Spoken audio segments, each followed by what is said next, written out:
Hello guys, कैसे हैं आप सब लोग। आई होप आप सब ठीक होंगे। तो अब हम अपनी नई वीडियो लेके आ गए हैं ह्यूमन रिप्रोडक्शन की, दैट इज मेंस्ट्रुअल साइकिल।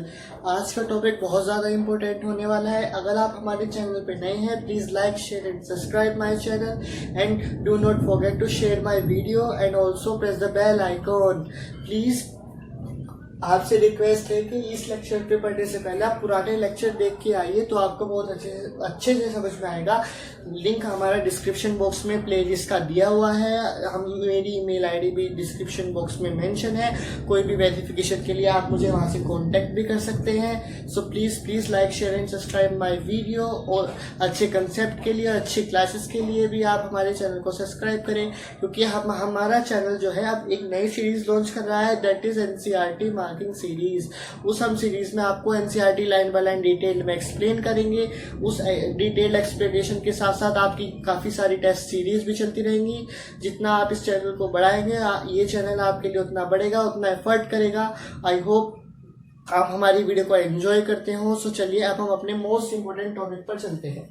अब जैसे कि हमने अभी मैं ये प्रोसेस पढ़ी थी, तो हमारे टीचर ने एक बात कही थी, ये टॉपिक एक तरफ और पूरी हमारी बायोलॉजी की बुक एक तरफ। अब इसका मीनिंग क्या है? इसका मतलब ये है कि कोई भी बोर्ड एग्जाम जब से बायोलॉजी की, जब से मतलब मैम ने जब से बोर्ड एग्जाम दिए हैं और अब तक जो हमारे टीचर थी उन्होंने, तो ये बात नोटिस करने की, मेंस्ट्रुएशन साइकिल से 101% क्वेश्चन आया है। इनफैक्ट एक सेट, कुछ सेशन में तो एक सेट से भी ज्यादा ये रिपीट हुआ है। तो इसलिए आप इस टॉपिक को बहुत ध्यान से पढ़ें,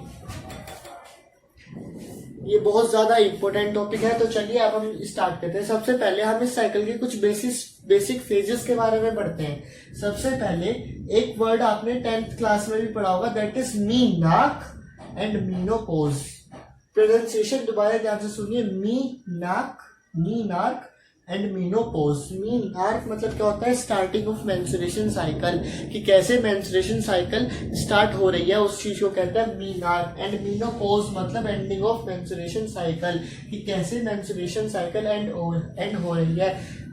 अब आपको एक फैक्ट बताता हूँ, इवन 12th क्लास में भी बच्चे इन दोनों वर्ड्स में कंफ्यूज हो जाते हैं, मीनाक और मीनोपॉज में, और याद भी नहीं रख पाते। तो इनको लर्न करने की ट्रिक क्या है?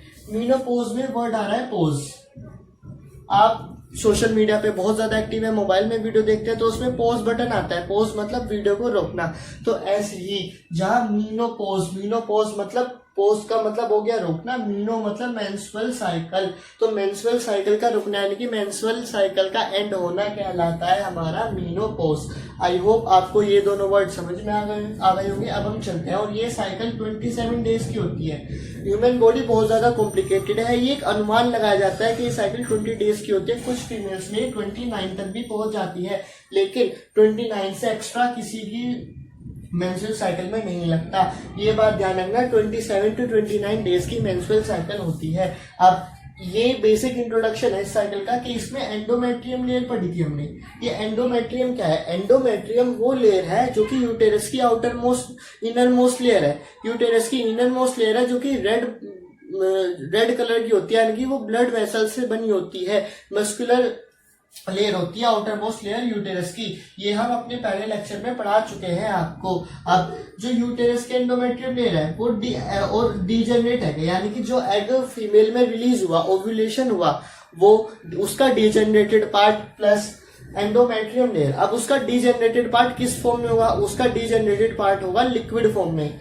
दोबारा सुनिए, एग का degenerated part plus endometrium layer remove होती है वेजाइना से, किस फॉर्म में? ब्लड फॉर्म में। उसको कहते हैं मेंस्ट्रुअल फ्लो। दोबारा सुनिए, एंडोमेट्रियम लेयर और हमारा डीजेनरेटेड एग रिमूव होता है ब्लड के रूप में, किस प्लेस से? वेजाइना से। उसको कहते हैं मेंस्ट्रुअल फ्लो। अब इस कंडीशन में फीमेल को बहुत ज्यादा सफर करना पड़ता है। तो आई होप आप अपनी मदर सिस्टर को इसमें बिल्कुल भी तंग ना करें, क्योंकि हम अनुमान भी नहीं लगा सकते कि इसमें कितना दर्द होता है, क्योंकि इस कंडीशन में कोई एक आपकी बॉडी की मसल फटकर बाहर आ रही है। तो ये बहुत ज्यादा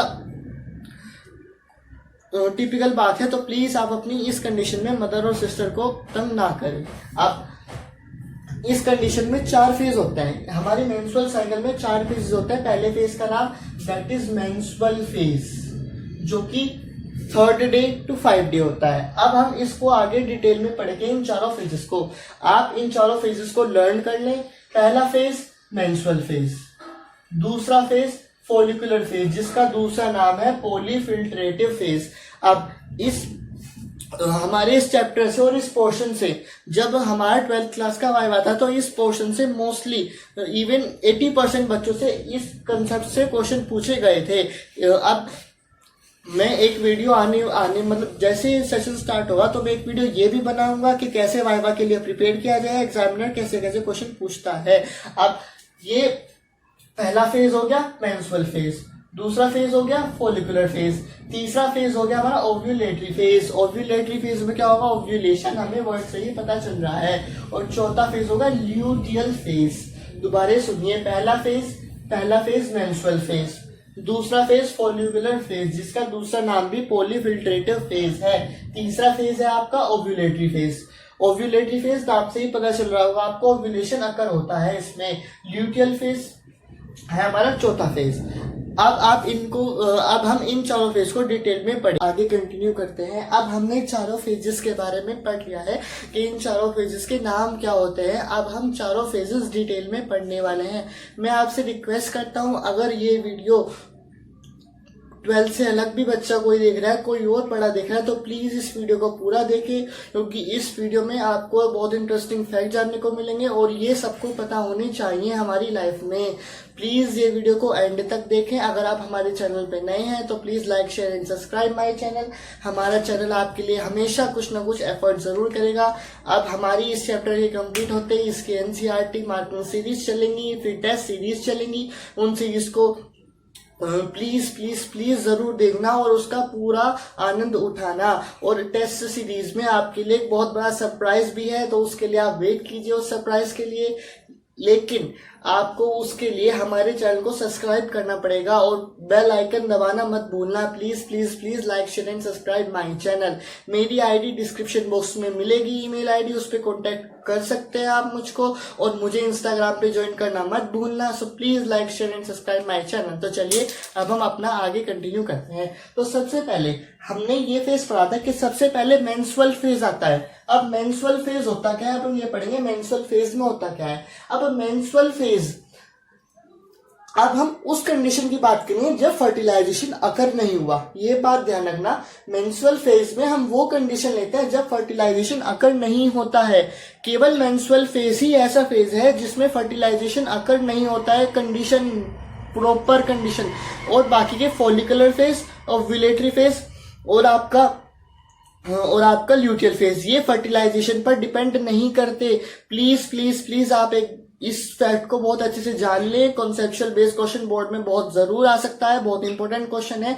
केवल मेंस्ट्रुअल फेज में ही फर्टिलाइजेशन प्रोसेस डिपेंड करती है। अब मेंस्ट्रुअल फेज में क्या होगा, जब फर्टिलाइजेशन नहीं हुआ तो एग है, एग का दूसरा नाम क्या है, सेकेंडरी ओसाइट। अब जो एग है वो डीजेनरेट हो जाता है। जब फर्टिलाइजेशन नहीं होता है तो हमारा जो एग और सेकेंडरी ओसाइट है वो डीजेनरेट हो जाता है। डीजेनरेट होने का मतलब वो फ्लूइड में कन्वर्ट हो जाता है। और फ्लूइड में जैसे ही वो फ्लूइड में कन्वर्ट होता है तो वो एंडोमेट्रियम लेयर। अब एंडोमेट्रियम लेयर मैं आपको पहले पढ़ा चुका हूँ। एंडोमेट्रियम लेयर यूटेरस की इनर मोस्ट लेयर होती है जो कि रेड ब्लड वेसल से बनी होती है। अब जो एंडोमेट्रियम लेयर है और डीजनरेट है वो रिमूव हो जाते हैं वेजाइना से in the form of blood.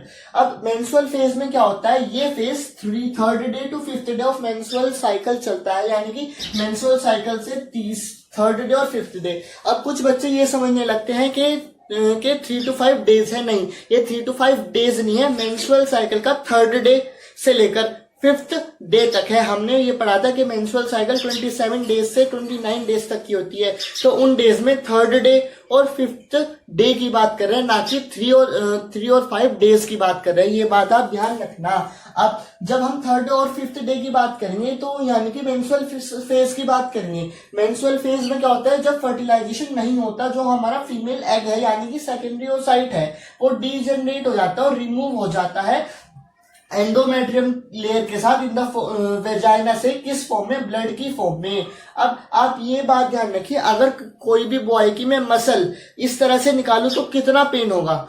इस कंडीशन में फीमेल बहुत सफर करती हैं, बहुत पेन होता है उनको। सो प्लीज मैं बॉयज से रिक्वेस्ट करूंगा कि आप अपनी मदर और सिस्टर को इस कंडीशन में तंग बिल्कुल भी ना करें उनको।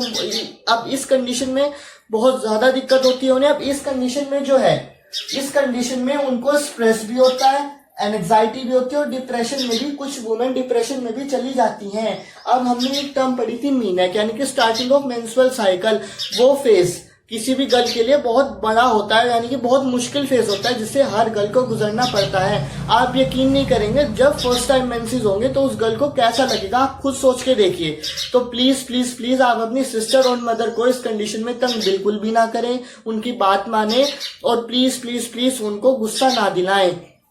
तो चलिए, अब उनको स्ट्रेस भी होता है, एंजाइटी भी होती है और डिप्रेशन भी होती है। अब कुछ जो वुमेन है, ये वीडियो वुमेन के लिए बहुत ज्यादा इंपॉर्टेंट है और मेल के लिए भी। सो प्लीज प्लीज प्लीज इस वीडियो को पूरा देखें, भले ही आप 12th स्टूडेंट हैं या नहीं। अब एक बात ध्यान सुनिए, इस कंडीशन में कुछ जो वुमेन है वो पिल्स ले लेती हैं। उन्हें पिल्स नहीं लेनी चाहिए, वो बहुत ज्यादा गलत है। अगर उन्होंने पिल्स ले ली तो उनकी पूरी बॉडी का पूरा यूटेरस जो है उसी पिल्स पर डिपेंड हो जाता है। अगर आप पिल्स नहीं लोगे तो आप तो पिल्स ऐसे एडिक्टेड हो जाते हो, वो आपकी बॉडी पे बुरा इफेक्ट करता है। तो प्लीज आप पिल्स मत लीजिए। अब सवाल ये उठता है, अगर पिल्स नहीं लेनी है तो हमें यूज क्या करना है? हमें यूज करना है हॉट वाटर बैग। अब ये इलेक्ट्रिसिटी से भी चलता है, इलेक्ट्रिक बैग भी आता है और नॉर्मल आपका प्लास्टिक बैग भी आता है। आप कोई सा भी यूज करो, उससे कुछ फर्क नहीं पड़ता। लेकिन आप अगर उस एरिया की सिकाई करोगे, मतलब उस एरिया को अगर आप हॉट करोगे तो जो आपकी मसल्स है वे रिलैक्स हो जाएंगी और आपको पेन कम होगा। मेरी वुमेन से रिक्वेस्ट है, इस कंडीशन में आप पिल्स ना लें, हॉट वाटर बैग यूज करें और प्लीज इस कंडीशन में हो सके तो मेडिटेशन करें। मेडिटेशन जो है इस कंडीशन में आपको बहुत रिलीफ देगा। तो चलिए, अब हमारा मेंस्ट्रुअल फेज हो गया। अब हम इस फेज को दोबारा रिकॉल करते हैं। ये मेंस्ट्रुअल फेज जो है फर्टिलाइजेशन प्रोसेस पर डिपेंड करता है। अगर फर्टिलाइजेशन नहीं हुआ तो जो हमारा एग है वो डीजनरेट हो जाता है और डीजनरेट होने के बाद वो endometrium plus degenerate egg vagina से रिमूव हो जाता है in the form of blood. अब वुमेन इस कंडीशन में एंजाइटी फील करती है, स्ट्रेस फील करती है, डिप्रेशन फील करती है और कुछ वुमेन जो पिल्स ले लेती हैं, जो कि उन्हें पिल्स नहीं लेनी चाहिए, उन्हें हॉट वाटर बैग यूज करने चाहिए। ये दोनों पॉइंट आपके एग्जाम पॉइंट ऑफ व्यू के लिए बहुत ज्यादा इंपॉर्टेंट है, क्योंकि बायो वाले बच्चे आगे चलकर डॉक्टर बनेंगे। तो एग्जाम में जो है वैल्यू बेस्ड क्वेश्चन भी पूछा जा सकता है कि आप वुमेन को इस कंडीशन में क्या सजेस्ट करोगे। वैल्यू बेस्ड क्वेश्चन ऐड हुए हैं, आप ये मत कहना कि वैल्यू बेस्ड क्वेश्चन नहीं ऐड हुए हैं, हमने भी अटेम्प्ट किए हैं। प्लीज आप इस कंसेप्ट को बहुत अच्छे से पढ़ना, एनसीईआरटी में भी ये एक्सप्लेन है। तो चलिए, अब हम नेक्स्ट फेज की तरफ चलते हैं, दैट इज फॉलिकल फेज। अब हमारा जैसे ही मेंसेस पूरे हो गए, फिफ्थ डे तक, जब वुमेन के किसी भी वुमेन के मेंसेस पूरे हो गए तो क्या होता है, उसका LH, FHS और एंड्रोजन, ये तीन हार्मोन का लेवल बढ़ने लगता है। अब नाम क्या है? फॉलिकुलर फेज और पॉलीफिल्ट्रेटिव फेज। अब इस फेज के, अब हर फेज के नाम में ही उसका एक ट्रिक छुपी हुई है। मेंस्ट्रुअल फेज, मेंसेस क्या होते हैं? ब्लड निकलना वेजाइना से वुमेन का, जिसमें डीजनरेटेड है प्लस एंडोमेट्रियम लेयर होती है। अब फॉलिकुलर फेज में क्या होगा? सबसे पहले फॉलिकुलर फेज, जब मेंसेस खत्म होंगे तो LH हार्मोन और FHS हार्मोन की कंसंट्रेशन बढ़ जाएगी। अब हमने ये पढ़ा है कि FHS हार्मोन 2 हार्मोन रिलीज करता है, एंड्रोजन एंड प्रोजेस्टेरोन, लेकिन यहाँ पर केवल एंड्रोजन की अमाउंट बढ़ेगी। FHS जो है 2 हार्मोन रिलीज करेगा, एंड्रोजन और प्रोजेस्टेरोन, लेकिन एंड्रोजन की अमाउंट पहले बढ़ेगी, एंड्रोजन और बाद में ही प्रोजेस्टेरोन की अमाउंट बढ़ेगी ल्यूटियल फेज में। ये बात आप ध्यान रखना। एंड्रोजन की अमाउंट जो है, हमारी ईस्ट्रोजन की जो अमाउंट है वो केवल फर्स्ट, मतलब 2 बार बढ़ेगी। एक बार तो फॉलिकुलर फेज में, दूसरी बार ल्यूटियल फेज में, लेकिन जो हमारा प्रोजेस्टेरोन हार्मोन है उसकी केवल ल्यूटियल फेज में ही इंक्रीज होगा उसका लेवल। अब क्या होगा, जब LH और FHS और एंड्रोजन हार्मोन इंक्रीज हुआ तो फॉलिकल का डेवलपमेंट होना शुरू हो गया। फॉलिकल का डेवलपमेंट, भाई प्राइमरी फॉलिकल सेकेंडरी फॉलिकल में हार्मोन कंसंट्रेशन मिली तो प्राइमरी फॉलिकल सेकेंडरी फॉलिकल में कन्वर्ट हो गया, सेकेंडरी फॉलिकल टर्शियरी फॉलिकल में कन्वर्ट हो गया, टर्शियरी फॉलिकल ग्राफियन फॉलिकल में कन्वर्ट हो गया।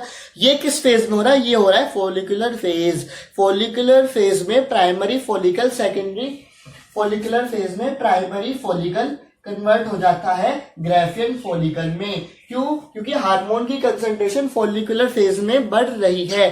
अब क्या होगा, यहाँ पे दो फंक्शन होता है, पहला फॉलिकुलर डेवलपमेंट, दूसरा formation of endometrium layer. Endometrium layer जो कि मेंस्ट्रुअल फेज में रिमूव हो गई है उसका फॉर्मेशन होगा इस फेज में, और ल्यूटियल फेज में बच्चे कंफ्यूज हो जाते हैं। एक बात ध्यान से सुनिए, फॉलिकुलर फेज में तो एंडोमेट्रियम लेयर का फॉर्मेशन होगा और ल्यूटियल फेज में एंडोमेट्रियम लेयर का मेंटेनेंस होगा। एंडोमेट्रियम लेयर थिक कब होगी, मेंटेन कब होगी, ल्यूटियल फेज में। उसका फॉर्मेशन कब होगा, फॉर्मेशन होगा फॉलिकुलर फेज में। अब एक बात ध्यान रख लो, LH और FHS का काम किस पे होगा, फॉलिकल डेवलपमेंट पे। हमने ये बात तो पढ़ी नहीं कि ईस्ट्रोजन हार्मोन तो एंडोमेट्रियम लेयर भी मेंटेन करता है, इसीलिए ईस्ट्रोजन हार्मोन जो है एंडोमेट्रियम लेयर की फॉर्मेशन करेगा। और साथ ही साथ एक बात ध्यान रखिए, एंडोमेट्रियम लेयर की फॉर्मेशन जब हो रही है वो पॉलीफिल्ट्रेशन मेथड से हो रही है। कौन सी प्रोसेस से हो रही है, पॉलीफिल्ट्रेशन मेथड से हो रही है। इसीलिए हमने इस फेज का नाम भी पॉलीफिल्ट्रेटिव फेज रखा। अब फॉलिकुलर फेज क्यों रखा, क्योंकि फॉलिकल का डेवलपमेंट हो रहा है by the hormone LH and FHS। और हमने पॉलीफिल्ट्रेटिव फेज क्यों लिखा, क्योंकि इसमें एंडोमेट्रियम लेयर का फॉर्मेशन हो रहा है बाय द प्रोसेस ऑफ पॉलीफिल्ट्रेशन। कौन से हार्मोन की हेल्प से, एंड्रोजन हार्मोन की हेल्प से। इसलिए अब ये दो नाम बहुत ज्यादा इंपॉर्टेंट है, आप इन दोनों नामों को मत भूलना। एग्जाम में क्वेश्चन बहुत घुमा फिरा के आते हैं, सीधे क्वेश्चन बिल्कुल भी नहीं आते। बोर्ड एग्जाम आपको अपना SA1 यानी कि सबमिटिव असेसमेंट 1 जब आप स्कूल में एग्जाम देंगे आपको लेवल पता चल जाएगा। और जो स्कूल में एग्जाम होते हैं उनका लेवल कुछ भी नहीं होता, बोर्ड का लेवल बहुत ज्यादा हाई होता है। मैं आपको अभी भी रिकमेंड कर रहा हूं, तो इस प्रोसेस को आप बिल्कुल भी मत भूलना। और ये अब 5th डे तक यानी कि मेंस्ट्रुअल साइकिल के 3rd डे और 5th डे के बीच में तो चला मेंस्ट्रुअल फेज, और फॉलिकुलर फेज कब चलेगा, 6th डे और 13 डे के बीच। ये बात ध्यान रखना, ह्यूमन बॉडी बहुत ज्यादा कॉम्प्लिकेटेड है, इसलिए साइंटिस्ट जो है एक्यूरेट रीडिंग नहीं निकाल पाते। तो ये डे बहुत ज्यादा इंपॉर्टेंट है, क्योंकि ये जो कंसेप्ट आपका चैप्टर 4 में अब मेंस्ट्रुअल फेज में क्या हुआ था, डीजेनरेट एग और प्लस एंडोमेट्रियम रिमूव होती है वेजाइना से in the form of blood. ये प्रोसेस कब होती है, जब फर्टिलाइजेशन अकर नहीं होता है। और दूसरा फेज पढ़ा था हमने फॉलिकुलर फेज, जिसमें जो है पिट्यूटरी और फॉलिकुलर हार्मोन यानी कि ओवेरियन हार्मोन जो है उनका कंसंट्रेशन बढ़ जाता है और एंडोमेट्रियम लेयर का फॉर्मेशन होता है पॉलीफिल्ट्रेशन मेथड से, और साथ ही साथ हमारे फॉलिकल डेवलपमेंट भी होता है। तो चलिए अब हम अपना 3rd फेज पढ़ते हैं, ओवेरियन फेज। अब जैसा कि आपको नाम से पता चल रहा है ओव्यूलेटरी फेज। अब इस फेज का नाम जो है एनसीईआरटी में दिया हुआ नहीं है, लेकिन उसको डिटेल में एक्सप्लेन किया हुआ है। तो आप इस फेज का नाम अपनी बोर्ड एग्जाम्स में मेंशन करना बिल्कुल भी मत भूलना, नहीं तो आपके मार्क्स कटेंगे। तो चलिए अब हम बात करते हैं ओव्यूलेटरी फेज की। अब हमें ये तो पता चल गया एंडोमेट्रियम लेयर भी बन गई और हमारा जो प्राइमरी फॉलिकल है ग्रेफिन फॉलिकल में भी कन्वर्ट हो गया। अब जब वो ग्रेफिन फॉलिकल में कन्वर्ट हो गया, तुरंत LH हार्मोन की कंसंट्रेशन और FHS हार्मोन की कंसंट्रेशन बढ़ जाएगी। दोबारा सुनिए, जैसे ही मैच्योर ग्रेफिन फॉलिकल तैयार हो गया उसी समय एकदम जो है LH हार्मोन की और FHS हार्मोन की कंसंट्रेशन बहुत ज्यादा बढ़ जाएगी, पीक लेवल पे हो जाएगी। अब इसमें एक बात नोटिस करने वाली ये है, LH हार्मोन और FHS हार्मोन। अब LH हार्मोन की कंसंट्रेशन दुगनी होती है FHS हार्मोन से इस कंडीशन में, तो यानी कि LH हार्मोन की कंसंट्रेशन अगर यहाँ है तो FHS हार्मोन की कंसंट्रेशन यहाँ होगी। आप ग्राफ में अपनी बुक में जो कि पेज नंबर 50 पर है उसको देख सकते हैं। पेज नंबर 50 फिगर नंबर 3.9 उस फिगर को जरूर देखना, उसमें आपको पता चल जाएगा कि कैसे 14th डे पर LH की कंसंट्रेशन और FHS की कंसंट्रेशन सडन इंक्रीज कर रही है। अब इसमें क्या होगा, जो LH हार्मोन है वो ग्रेफिन फॉलिकल के पास जाकर उसकी लेयर को बस्ट कर देगा। दोबारा सुनिए, इसमें क्या होगा, जो LH हार्मोन है यानी कि ल्यूटेंसिंग हार्मोन है वो ग्रेफिन फॉलिकल के पास जाएगा और उसकी लेयर को बस्ट कर देगा। जैसे उसकी लेयर, अब फॉर एग्जांपल ये ग्रेफिन फॉलिकल है, ये LH हार्मोन आया और उसकी लेयर को बस्ट कर दिया। जैसे ही बस्ट करा, जो अंदर हमारा वो प्रेजेंट है सेकेंडरी ओसाइट और फीमेल है वो बाहर निकल जाएगा। अब जैसे ही लेयर बस्ट हुई, एग जिसका दूसरा नाम सेकेंडरी ओसाइट भी है वो रिलीज हो जाएगा। और जब LH हार्मोन आया, ग्रेफिन फॉलिकल की लेयर बस्ट हो रहा है, रिलीज हुआ, इस प्रोसेस को बोलते हैं हम ओव्यूलेशन।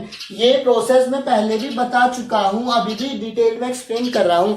जब LH हार्मोन आया उसने ग्रेफिन फॉलिकल की लेयर को बस्ट करा और एक मैच्योर सेकेंडरी ओसाइट बाहर निकला जिसको हम एग भी बोलते हैं। अब ये प्रोसेस में केवल मियोसिस फर्स्ट हुई है, मियोसिस सेकंड नहीं हुई है। ये क्वेश्चन आपके माइंड में मुझे पता है अभी भी प्रेजेंट है। इस क्वेश्चन का आंसर हमें नेक्स्ट वीडियो में मिलेगा जो कि है फर्टिलाइजेशन एंड इम्प्लांटेशन। वो वीडियो में आपके सारे कंफ्यूजन दूर हो जाएंगे फीमेल ओजेनेसिस से रिलेटेड, क्योंकि उसी प्रोसेस को अब हमें आगे डिटेल में पढ़ना है फर्टिलाइजेशन प्रोसेस में। तो चलिए अब हम ओव्यूलेटरी फेज को दोबारा देखते हैं। जैसे ही LH हार्मोन की कंसंट्रेशन बनी तो LH हार्मोन ग्रेफिन फॉलिकल के पास गया, ग्रेफिन फॉलिकल की लेयर बर्स्ट हो गई और एग रिलीज हो गया, यानी कि सेकेंडरी ओसाइट रिलीज हो गया। इस प्रोसेस को बोलते हैं ओव्यूलेशन और ये एग्जैक्ट 14 डे अकर होती है। साइंटिस्ट ने जितना भी एनालिसिस करा है तो मोस्टली 14 डे ही, भाई किसी में 13 डे हो गई, किसी में 14 डे हो गई, किसी में 15 डे हो गई, इतना तो चलता है, लेकिन मोस्टली 14 डे में ही अकर होती है ये वाली साइकिल। अब एग्जाम में आप 14 डे भी लिख सकते हो और 13 to 15 डे भी लिख सकते हो, आपके मार्क्स नहीं कटेंगे। अब चलिए 14 डे अकर होती है और इसमें ओव्यूलेशन होता है। अब एक बात नोटिस करने की है, एक बार में एक ही ओवेरी एक एग रिलीज करेगी। इसका मतलब ये है कि ह्यूमन फीमेल के पास 2 ओवेरी प्रेजेंट होती हैं, लेकिन एक समय में एक ही ओवेरी रिलीज करती है एग। ये बात आप बहुत अच्छे से ध्यान में रखना, बहुत इंपॉर्टेंट है। तो चलिए अब हम अपने नेक्स्ट फेज पर चलते हैं जो कि ल्यूटियल फेज है। अब ये फेज जो है थोड़ा सा कंफ्यूजिंग है, तो लेकिन मैंने इसको बहुत एनालाइज करके पढ़ाना है आपको, जिससे आपको बिल्कुल कंफ्यूजन ना हो। तो चलिए अब हमने यहां तक पढ़ लिया कि एग रिलीज हो गया 14 या 15 डे, किसी भी दिन एग रिलीज हो गया हमारा। अब जब एग रिलीज हुआ तो यानी कि जो मैच्योर ग्रेफिन फॉलिकल था वो हमारा डीजेनरेट हो गया। वो डीजेनरेट होने के बाद एक स्ट्रक्चर बनाता है जिसका नाम होता है कॉर्पस ल्यूटियम। ये मैं आपको पढ़ा चुका हूं, हमारी एनसीईआरटी में भी गिवन है कॉर्पस ल्यूटियम का स्ट्रक्चर। और अब हमें एक बात ध्यान रखनी है, हमने ये पढ़ा था कि जो FHS हार्मोन है वो 2 हार्मोन रिलीज करता है, ईस्ट्रोजन एंड प्रोजेस्टेरोन। अब और ये दोनों ओवेरियन हार्मोन होते हैं। अब एक बात ध्यान रखना, जो कॉर्पस ल्यूटियम है, जैसे ही कॉर्पस ल्यूटियम का फॉर्मेशन होगा, यानी कि हमारा Graafian follicle, mature Graafian follicle ovulation के बाद डीजनरेट होकर एक न्यू स्ट्रक्चर बना लेगा जिसका नाम दिया हमने कॉर्पस ल्यूटियम। अब ये कॉर्पस ल्यूटियम क्या करेगा, एक हार्मोन रिलीज करेगा जिसका नाम होता है प्रोजेस्टेरोन। और ये जो हार्मोन रिलीज करेगा सडन इंक्रीज होगा, मतलब बहुत हाई लेवल में और बहुत कम समय में ये हार्मोन इंक्रीज हो जाता है फीमेल में। अब इस फेज में क्या होता है, फीमेल में जो है सेक्स के तरफ जो है अट्रैक्शन होना शुरू हो जाता है। किस फेज में, ओव्यूलेशन फेज के बाद। अब जैसे ही फीमेल में जो है सेक्स के तरफ अट्रैक्शन होगा तो समझना ल्यूटियल फेज चालू हो गया है। अब वो कौन सा हार्मोन करता है, वो करता है प्रोजेस्टेरोन हार्मोन। और प्रोजेस्टेरोन हार्मोन भी हमारे फीमेल बॉडी में और मेल बॉडी में सेक्सुअल कैरेक्टरिस्टिक्स लेके आता है, आप इस बात को मत भूलना। अब जब कॉर्पस ल्यूटियम है उसने प्रोजेस्टेरोन हार्मोन रिलीज करा, अब जैसे ही प्रोजेस्टेरोन हार्मोन रिलीज हुआ वो 2 फंक्शन करेगा। पहला, मेंटेनेंस ऑफ एंडोमेट्रियम लेयर। अब इसका मतलब क्या है, फॉलिकुलर फेज में तो एंडोमेट्रियम लेयर का फॉर्मेशन हुआ था, लेकिन इस फेज में यानी कि ल्यूटियल फेज में एंडोमेट्रियम लेयर मोटी होगी और मेंटेन हो जाएगी। ये बात आप ध्यान में रखना। फॉलिकुलर फेज में और ल्यूटियल फेज में जो एंडोमेट्रियम लेयर का कंसेप्ट है बहुत अलग है। फॉलिकुलर फेज में एंडोमेट्रियम लेयर का फॉर्मेशन होता है पॉलीफिल्ट्रेशन से, लेकिन ल्यूटियल फेज में एंडोमेट्रियम लेयर का मेंटेनेंस होता है, वो थिक हो जाती है by the hormone called progesterone. अब एक फंक्शन तो ये रहा कि उसने एंडोमेट्रियम लेयर का मेंटेनेंस करा, दूसरा ये है कि वो सेक्सुअल कैरेक्टरिस्टिक्स लेके आता है फीमेल में। अब क्या होगा, अब मेंटेनेंस तो हो गया। अब मेंटेनेंस की भी दो वजह है, पहला फर्टिलाइजेशन के लिए और इम्प्लांटेशन के लिए। अब हम इन दोनों प्रोसेस को डिटेल्ड में पढ़ने वाले हैं, ये दोनों प्रोसेस बहुत ज्यादा इंपॉर्टेंट है। अब एग्जाम में क्वेश्चन आता है वो इस तरह से आता है, pre fertilization event, post fertilization event, ये आपको, और fertilization event, pre fertilization event हम पढ़ चुके हैं, दैट इज गैमेटोजेनेसिस, और अब हमें पढ़ना है fertilization event and post fertilization event. अब एग्जाम में 5 मार्क्स क्वेश्चन में सीधा सीधा आ जाता है कि एक्सप्लेन प्री फर्टिलाइजेशन इवेंट, तो इसका मतलब आपको वहां गैमेटोजेनेसिस एक्सप्लेन करनी है। और अगर आए कि एक्सप्लेन फर्टिलाइजेशन इवेंट, तो यानी कि आपको एक्सप्लेन करना है कि फर्टिलाइजेशन कैसे होती है। और अगर आए explain post fertilization event, post fertilization event का मतलब आपको इम्प्लांटेशन प्रोसेस एक्सप्लेन करनी है। तो ये कंसेप्ट आप बिल्कुल भी मत भूलना। आई होप आपको समझ में आ गया होगा, और हम फर्टिलाइजेशन और इम्प्लांटेशन अगली वीडियो में डिटेल में पढ़ने वाले हैं। ये चैप्टर बहुत थोड़ा सा रह गया, लेकिन अब जो चैप्टर का पार्ट चलेगा most important part of this chapter है। इस चैप्टर को आप बिल्कुल भी मत भूलो। और मेंस्ट्रुअल साइकिल तो बहुत ही ज्यादा इंपॉर्टेंट है, इसको बहुत डिटेल में पढ़ना। तो चलिए अब हम अपने टॉपिक पर दोबारा आ जाते हैं। हमने ये पढ़ा है जो कॉर्पस ल्यूटियम है उसने प्रोजेस्टेरोन हार्मोन रिलीज करा, और प्रोजेस्टेरोन हार्मोन ने मेंटेनेंस ऑफ एंडोमेट्रियम लेयर करा और सेक्सुअल कैरेक्टरिस्टिक्स को ग्रो करा फीमेल में। अब मेंटेनेंस ऑफ एंडोमेट्रियम लेयर क्यों होती है? For fertilization and implantation. अब इन प्रोसेस को हम दोबारा डिटेल में पढ़ेंगे नेक्स्ट वीडियो में। अब हमें 2 कंडीशन पढ़नी है, when fertilization do not occur, जब फर्टिलाइजेशन हो चुका होगा और जब फर्टिलाइजेशन नहीं होगा। यानी कि अब जाहिर सी बात है, कोई भी मेल और फीमेल का पहले वो क्रॉसिंग तो करेगा। जिस समय वो क्रॉसिंग करेगा, यहाँ तो 2 कंडीशन होंगी, वो फर्टिलाइजेशन होगा या फर्टिलाइजेशन नहीं होगा। अगर फर्टिलाइजेशन होता है तो मेंसेस स्टॉप हो जाएंगे, मेंसेस स्टॉप होंगे तो फर्टिलाइजेशन हो चुका होगा। ये बात आप ध्यान रखना। अगर मेंसेस स्टॉप हो गए तो ये इसका मतलब है फर्टिलाइजेशन अकर हो चुका है। और ये फीमेल में ये मेंसेस स्टॉप होना सबसे पहली निशानी होती है प्रेगनेंसी की। ये बात आप ध्यान रखना, और इस प्रोसेस को हम चैप्टर 4 में भी डिटेल में पढ़ने वाले हैं। तो चलिए, पहली कंडीशन ये है कि जब फर्टिलाइजेशन नहीं होता है तो हमारे मेंसेस स्टॉप हो जाते हैं। दूसरी कंडीशन क्या है? जब फर्टिलाइजेशन नहीं होता है तो क्या होगा? जब फर्टिलाइजेशन नहीं होता है तो नेक्स्ट साइकिल बिगिन, यानी कि ये साइकिल दोबारा चल जाएगी, दोबारा मेंसेस अकर हो जाएंगे। ये बात आप ध्यान रखना। दोबारा इस फेज को हम पढ़ लेते हैं। तो सबसे पहले ल्यूटियल फेज में क्या होगा? जो ग्रेफिन फॉलिकल है वो ओव्यूलेशन के बाद डीजेनरेट हो जाएगा। डीजेनरेट होने के बाद वो एक स्ट्रक्चर बनाएगा जिसका नाम होता है कॉर्पस ल्यूटियम। अभी कॉर्पस ल्यूटियम एक हार्मोन सिक्रीट करता है प्रोजेस्टेरोन हाई अमाउंट में। अब जब ये हार्मोन रिलीज होगा तो ये 2 काम करता है। पहला मेंटेनेंस ऑफ एंडोमेट्रियम लेयर, और दूसरा हमारा है कि सेक्सुअल कैरेक्टरिस्टिक्स ग्रो होना फीमेल में। अब ये 2 काम हो गए। अब मेंटेनेंस ऑफ एंडोमेट्रियम लेयर क्यों होता है? For the process of fertilization and implantation. अब हम इनको डिटेल में पढ़ेंगे अपनी नेक्स्ट वीडियो में। अब ल्यूटियल फेज में 2 कंडीशन पढ़नी है। पहली कंडीशन जब फर्टिलाइजेशन हो जाता है, और दूसरी कंडीशन जब फर्टिलाइजेशन नहीं होता है। जब फर्टिलाइजेशन हो जाता है तो हमारे मेंसेस जो है वो स्टॉप हो जाते हैं, और ये पहला साइन होता है प्रेगनेंसी का। फीमेल में पहला साइन प्रेगनेंसी का क्या होता है कि मेंसेस स्टॉप हो जाते हैं। लेकिन अगर मेंसेस दोबारा चल जाता है, कि ये साइकिल दोबारा ल्यूटियल फेज के बाद मेंस्ट्रुअल फेज आ जाता है, तो इसका मतलब फर्टिलाइजेशन नहीं हुआ है। अब ऐसा क्यों हुआ ये हम अगली वीडियो में पढ़ेंगे।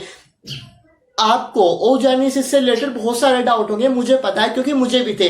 लेकिन फर्टिलाइजेशन और इम्प्लांटेशन प्रोसेस पढ़ने के बाद मेरे वे डाउट्स क्लियर हो चुके हैं। सो प्लीज आप उन डाउट्स को सोल्व करने के लिए हमारी इम्प्लांटेशन और फर्टिलाइजेशन वीडियो का, यानी कि पार्ट 9 का वेट करें। अब आई होप आपको ये वीडियो अच्छा लगा हो।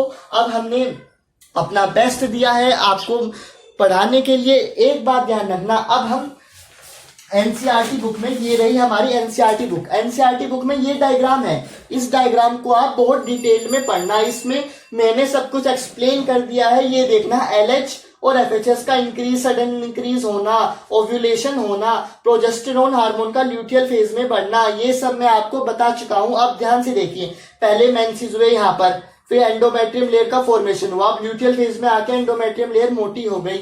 ये सब मैं आपको बता चुका हूं, तो इस डायग्राम को आप डिटेल में पढ़ना। और अगर मेंस्ट्रुअल साइकिल आती है और आप ये डायग्राम बना के आते हो ना, तो आपको बहुत नंबर मिलेंगे। माना कि ये वाला पार्ट थोड़ा सा हार्ड बनाना है, तो आप ये वाला पार्ट मत बनाना, ये वाला पार्ट मत बनाना, सीधा लिख देना कि प्राइमरी फॉलिकल ग्राफियन फॉलिकल में कन्वर्ट हो गया, ओव्यूलेशन हो गया और कॉर्पस ल्यूटियम बन गया। आप ये लिख भी सकते हैं, बनाना जरूरी नहीं है। लेकिन अगर आपने एलएच और एफएचएस और एस्ट्रोजन एंड प्रोजेस्टेरोन हार्मोन का लेवल बना दिया और आपने पूरा ये डायग्राम बना दिया, तो आपको टीचर फुल मार्क्स देगा और इससे टीचर का बहुत अच्छा इंप्रेशन भी पड़ेगा। हमारी एनसीईआरटी मार्किंग सीरीज के लिए वेट करना, बहुत इंपॉर्टेंट सीरीज है। टेस्ट सीरीज के लिए भी वेट करना और एक नए सरप्राइज के लिए रेडी रहना। तो चलिए, अगर आप हमारे चैनल पर नए हैं तो please like, share and subscribe my channel. हमारे चैनल हमें इंस्टाग्राम पे ज्वाइन करना मत भूलना। हमारी ईमेल आईडी डिस्क्रिप्शन बॉक्स में ऑलरेडी गिवन है। इस चैप्टर की प्लेलिस्ट और जो हमने वीडियोस अपलोड की हुई हैं उनका लिंक जो है डिस्क्रिप्शन बॉक्स में गिवन है, उसको चेक करना मत भूलें। और कोई भी वेरिफिकेशन के लिए आप हमें कॉन्टेक्ट भी कर सकते हैं ईमेल आईडी में, डिस्क्रिप्शन बॉक्स में गिवन है। Please like, share and subscribe my channel. Thank you for watching my video. तो चलिए अब हम नेक्स्ट वीडियो में मिलते हैं। Thank you.